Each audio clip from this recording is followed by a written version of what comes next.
జై శ్రీరామ్. అందరికీ నమస్కారం. వెల్కమ్ టు న్యూస్ అఖండ. నేను మీ కస్తూరి శ్రీధర్. మీ అందరికీ ఒక ఇంట్రెస్టింగ్ వార్తతో వచ్చిన ఈ హెడ్లైన్ చూస్తూ ఉంటే మీకు అర్థమైపోతూ ఉంటుంది ఇదేంద్ర స్వామి అసలు ఏం జరిగిందని.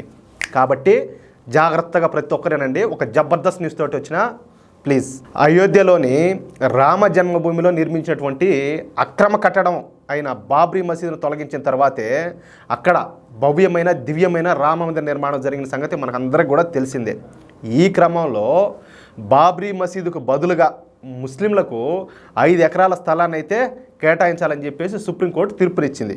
ఈ విషయం కూడా మనకు అందరికీ తెలుసు. సుప్రీంకోర్టు తీర్పును శిరసా వహిస్తా ముస్లింల కోరిక మేరకు అయోధ్యలోని దన్నీపూర్ అనే గ్రామంలో 5 ఎకరాల స్థలాన్ని ముస్లింలకు కేటాయించడం జరిగింది. ఈ 5 ఎకరాల స్థలంలో ముస్లింలు మసీదు నిర్మించుకోవడానికి ఈ 5 ఎకరాల స్థలాన్ని కేటాయించినారు. ఇక్కడ మసీదు నిర్మించుకోవడానికి కావాల్సిన అనుమతులు కూడా వచ్చినాయి అక్కడి నుంచి, ప్రభుత్వం నుంచి. అయోధ్యలోని ఈ దన్నీపూర్ గ్రామంలో మసీదు నిర్మాణం అయితే ప్రారంభమైంది. ప్రస్తుతం ఈ మసీదు అయితే నిర్మాణ దశలో ఉండాలి. అయితే ఇప్పుడు ఒక హిందూ మహిళ సంచలన విషయాలను వెలుగులోకి తీసుకొచ్చింది.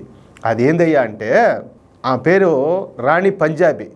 వచ్చేసి ఢిల్లీకి సంబంధించిన ఆమె. అయితే ఇప్పుడు ఈ రాణి పంజాబీ గారు మీడియా ముందుకు వచ్చి కొన్ని కీలక విషయాలను వెలుగులోకి తీసుకొచ్చినారు. ఈ సందర్భంగా మాట్లాడుతూ ఏమైందంటే అయోధ్యలోని దన్నీపూర్ గ్రామంలో మసీదును నిర్మిస్తున్న 5 ఎకరాల స్థలము తనదేనని, తనకు అయోధ్యలోని దన్నీపూర్లో ఉన్న 23.35 ఎకరాల స్థలం ఉండదని, ఆ 28 ఎకరాల భూమిలోనే ఈ 5 ఎకరాల స్థలం కూడా ఉండదని ఈ రాణి పంజాబీ సంచలన విషయాన్ని అయితే వెలుగులోకి తీసుకొచ్చినారు. ఇదేందిరా స్వామి కాదు, ఆడేదో వాళ్ళు ఇప్పటికే చాలా మంది ఏడ్చారు ఇట్లా ఈ రామ జన్మభూమి విషయంలో. అట్లాంటిది ఇప్పుడు మళ్ళీ ఒక పక్క వాళ్ళు ఏదో ఆడ మసీదు నిర్మాణం చేసుకుంటా ఉంటే ఇప్పుడు ఏం పోయి ఆ స్థలం నాది అంటే ఆల్మోస్ట్ అది ఏదో జరుగుతూ ఉండదు. ఇప్పుడు ఏంది ఇదంతా నాకు అసలు అర్థమే కావడం లేదే. అంతేకాకుండా తన భూమిని మొత్తాన్ని కూడా ఆక్రమించుకోవడానికి ఇది కుట్రపూరితంగా జరుగుతుందని చెప్పేసి ఆమె సంచలనంగా ఆరోపించారనమాట.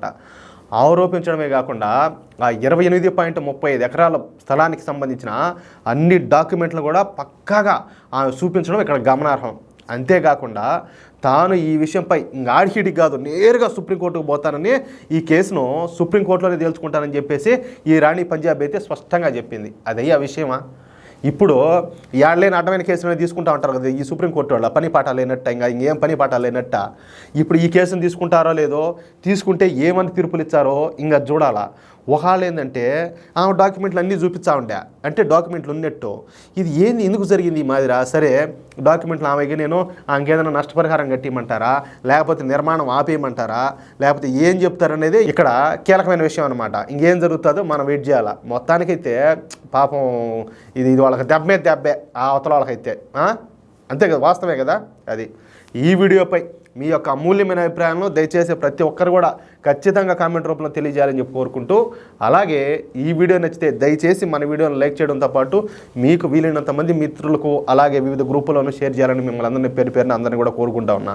అలాగే ఇంతవరకు మన వీడియో చూస్తున్నటువంటి జాతీయవాద మిత్రులు ఎవరైనా మన ఛానల్ సబ్స్క్రైబ్ చేసుకోకపోతే దయచేసి పెద్ద మనసుతో ప్రతి ఒక్కరు కూడా మన ఛానల్ సబ్స్క్రైబ్ చేసుకోవాలని, అలాగే మేము అందించే ప్రతి వీడియోకు సంబంధించిన నోటిఫికేషన్ మీరు పొందడానికి బెల్ సింబల్ను క్లిక్ చేయాలని చెప్పేసి మిమ్మల్ని అందరినీ పదే కోరుకుంటా ఉన్నా.